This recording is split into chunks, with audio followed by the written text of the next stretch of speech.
जब किसी लड़की या महिला को कोई घूर रहा होता है तो वो लड़की या महिला अपने कपड़ों को ठीक करने लगती है। वो ये सोचने लगती है कि कहीं से कुछ दिख तो नहीं रहा, उसने कुछ गलत तो नहीं पहन लिया। वो अपने आप को दोषी मानने लगती है। उस हर महिला और लड़की से आज मैं ये कहना चाहता हूं कि इसमें आपकी कोई भी गलती नहीं है।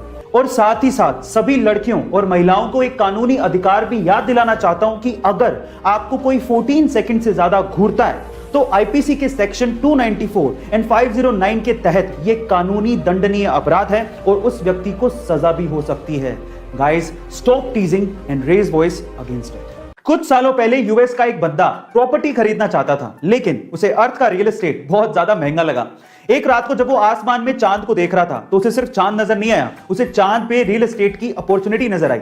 एक्चुअली 1967 स्पेस एंटिटी, जिस पे दुनिया के लगभग सभी देशों ने साइन किया है, उस पे ये लिखा हुआ है कि किसी भी देश या उसी सरकार का हमारे सोलर सिस्टम के सेलेस्टियल बॉडीज पे कोई अधिकार नहीं होगा, लेकिन उस पे किसी इंसान का जिक्र नहीं है। इसीलिए इस बंदे ने यूएन को एक लेटर लिखा और अपने आप को मून का ओनर घोषित कर दिया। वहां से कोई ऑब्जेक्शन आया नहीं, तो इसने सोचा कि मुझे अप्रूवल मिल चुका है। और तब से लेके आज 41 सालों तक वो और उसका बेटा क्रिस मून पे प्रॉपर्टीज सेल कर रहे हैं और वो लोग मून के 200 मिलियन एकड़ के मालिक हैं, और वो भी 0 रुपए में। गाइस, अगर आपको मून पे प्रॉपर्टी खरीदनी है तो आपको इनसे कांटेक्ट करना पड़ेगा। आपको इंफॉर्मेशन कैसी लगी चैट सेक्शन में जरूर लिखिएगा। महाराष्ट्र के नासिक से कोरोना वैक्सीन को लेके एक अजीब सा वाकया सामने आया है।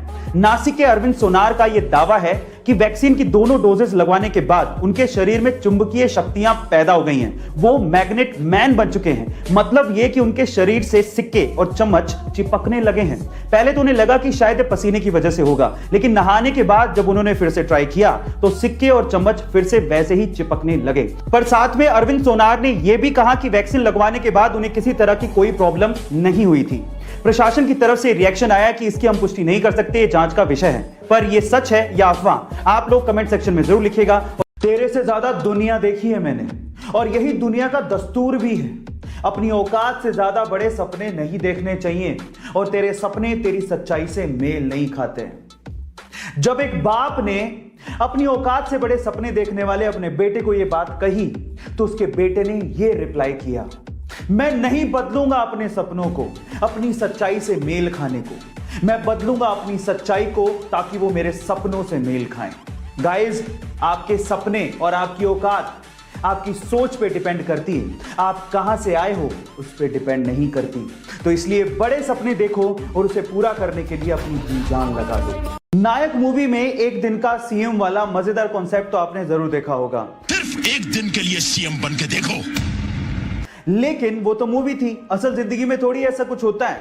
अगर आप भी मेरी तरह कुछ ऐसा ही सोचते थे तो 24 जनवरी 2021 को जो हुआ उसने हम दोनों को गलत साबित कर दिया। जी हां गाइस, इसी दिन हरिद्वार की 19 वर्षीय सृष्टि गोस्वामी को उत्तराखंड का एक दिन का सीएम बनाया गया।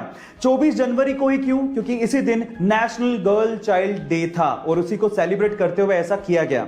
इसके पहले 2018 में सृष्टि गोस्वामी को बाल विधानसभा में कानून निर्माता भी चुना गया था। हाल फिलहाल रुड़की में सृष्टि गोस्वामी बीएससी एग्रीकल्चरल की स्टूडेंट है ना ये अमेजिंग फैक्ट। गाइस, अक्सर हम अपने गली मोहल्ले, सड़कें, नदी नालों में फैली गंदगी को लेकर सरकार को कोसते रहते हैं। हम लोग ये कहते रहते हैं कि सरकार कुछ करती ही नहीं है। देखिए, सरकार करे ना करे, हम तो पहल कर सकते हैं। और कुछ ऐसा एग्जाम्पल सेट किया है पंजाब के संत बलबीर सिंह जी ने। पंजाब के संत बलबीर सिंह जी ने अपने साथियों के साथ मिलकर 160 किलोमीटर लंबी नदी को खुद से ही बिना किसी सरकारी मदद के साफ किया। गाइस, पहल कीजिए, कहीं ना कहीं सरकार भी आपका इसमें साथ देगी। ऐसी अमेजिंग फैक्ट वीडियोस के लिए YouTube पे हमारे चैनल को सब्सक्राइब कर लीजिए, और अगर आप Instagram पे देख रहे हैं तो मुझे फॉलो करना मत भूलिएगा। मिलते हैं अगली वीडियो में।